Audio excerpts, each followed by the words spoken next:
today we are going to check out the H16PL from Go/MJX.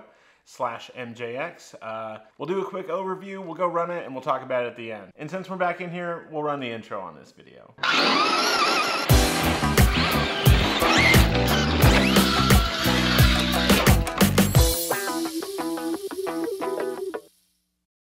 All right, so in the box you get the Buggy. Here is mine. I have the alternate wheels and tires on there right now because I actually thought this guy was going to be the one to go to the beach, and I thought that these knobby tires were going to be a whole lot better. But yeah, overall it's a good looking little Buggy. Looks like it could probably take some abuse, very similar to its Truggy friend. Here are what the stock wheels and tires look like, or I guess the ones that come on it. They just have a smaller lug. They're pretty firm, as are the these ones. These are a little bit softer. These are a bit firmer, but that's what they look like. Here is the radio that you receive with the little Hypergo. It's pretty comfortable. It's the same radio that you get with the other one, so it's pretty bare bones. You have off, you have a 70%, and then you have 100%. Up here, you have your steering trim, and then this function button here would operate like lights or something like that. You also get this extra body with it. I think that this one looks really cool, but since the other one was black when we filmed it, I figured I'd go for the colorful body on this one. Under the hood here, things look very similar to the Truggy one, the H16BM. You have the 3S capable brushless ESC here. We have our little brushless motor there. Fan is mounted on the side in this one. Also on this one, the battery situation's a little bit more standard. It's not like a fitted pack. You still have the Dean's connector, but you also have these straps here to hold down the batteries. Speaking of batteries, you get 2 of these 200 milliamp batteries right here when you buy the kit. I'd have to check to be sure if this is the same receiver or not. It looks the same, but for some reason, to my eyes, this one looks a little bit bigger today. Overall, same sort of situation with the steering servo setup and all that. But yeah, from the top, it looks pretty similar to the Truggy. Instead of the plastic wing, you have this one here that is mounted to the shock tower. We have these guards here mounted to the top of the shocks that we do not have on the Truggy version.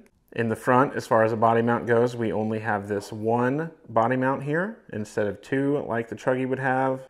We also have this cast metal bumper skid plate type of deal up front here. This is not something that you would find on the Truggy.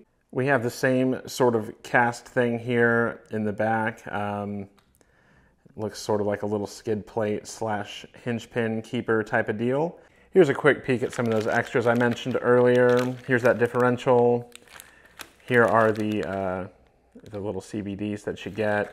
I don't remember which one came with these springs as extras. I think it might have been the Buggy. Honestly, my bad for mixing all the parts up, but with one of these, you do get extra springs. And yeah, you also get this just little goodie bag. There's a screwdriver there. That's the charger, simple USB charger that we're used to seeing. There's a 4-way wrench, similar to stuff that you've seen before, and some body clips, which I'm actually kind of fond of. And I say kinda because I really like the little grips, but some of them fit pretty loosely on the body post, so they come off kind of easy. But overall, they're pretty nice and they're easy to grab. And that is a good thing because on this particular model right here, it's actually a little bit hard to put the body posts or the body pins back in the body posts. All right, guys, I got my batteries all charged up and ready to go. Let's take this little guy out and see how it does.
right, so we are back, and I have some thoughts. So overall, really great little basher. It's fun. It's a good time for sure. I had a lot of fun. It jumps well. It lands well, it does front flips sometimes, it cartwheels well, and it survives everything. And there's some things that I do like about it and I don't like about it. We'll start with the do likes because I do think that we should be positive around here. So overall, durability A+.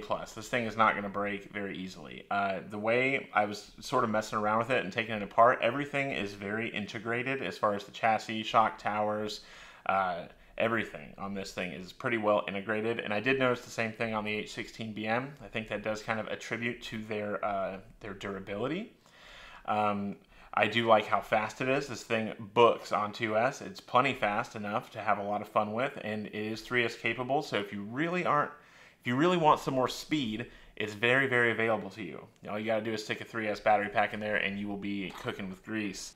What I don't like so much about this is the radio system. The radio system for me, it's gonna be like a C-, and that's okay because these things are kind of like a bargain. Yeah, the radio's not that great. There is that little bit of input issue there, and it's just like, there's a little bit of lag. There's a little bit of deadband in the throttle, and it's just enough to be noticeable. And so sometimes when you're, trying to, like, let's say, do like a little drift style turn around a dirt corner or something like that, you might get a little too much throttle and spin yourself out.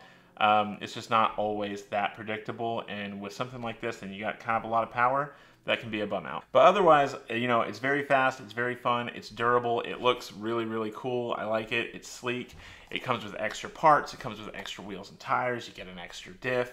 It definitely is a really good deal. Just, you might want to upgrade the radio. Just same deal as the H16BM. However, now it's time to do a little compare and contrast. I did notice on this one that I got like full normal RC car range, whereas with the H16BM, my range felt limited. This, I drove it out as far as I was comfortable with, and it was totally fine. I had full control the entire time. So, maybe there's a quality control issue going on there as far as the range goes on the receiver or whatever, but this one in particular, oh, and I say receiver because I use the same transmitter for both. So yeah, it must be something quality control with the receiver because I compared them and they are the same model number. Everything is the same, just one works better than the other. Other differences between this and the H16BM, other than the fact that it's a buggy, the H16BM comes with these cool little guys for batteries. These are like it's shaped in such a way that it fits. Like you'll get it if you ever have one. Like the battery door kind of covers over this and holds it in place really well. But this battery is a 1050 milliamp battery, whereas with the H16PL, you get a 2000 milliamp LiPo battery here, and the runtime is noticeably longer. It's very long, and you get two of these things too with this guy. And I think it's actually cheaper than the H16BM, at least as far as I saw last on Amazon. You know how the prices are. But yeah, you get two of these guys, and that's pretty darn awesome. This guy seems to handle a little bit better than the H16BM. And it could be because of the wheel and tire shape. It could be because of a lot of different things. But this one seems to handle a little bit better, and I had a little bit more fun with it. And I think that those batteries there are actually LiPos, which makes it a little bit more punchy. Now granted, I haven't taken them apart. I don't know for sure. But it felt punchier, and it handled a little better, and I actually think that I like this one a little bit better. They're both great, but I think this one's a little bit better. Anyway, guys, that is my overall overview of the H16PL. I think it's a great deal. I think it's a lot of fun, and I think it's worth your hard-earned bucks. If you guys want one, I will link it in the description. I noticed that the price is a little bit lower than it was before, so maybe it's on sale right now. Who knows? Maybe it's less popular than the H16BM. Not entirely sure, but I'll link it in the description if you're interested in one of these things, and you can pick one up for yourself. We got one more Hypergo to review. We'll do it next week. I bet you can probably guess which one it is. There's two left that they make, and I only have one of them. And so that's all I got. The two that are left are 14th scale, and I only have one of them. So you can try to guess if you want. If you like this video, hit the like button. If you like this type of content, you should subscribe because I post videos like this every week, and it's always a lot of fun around here. With that being said, I think that's a video. We'll see you guys next time.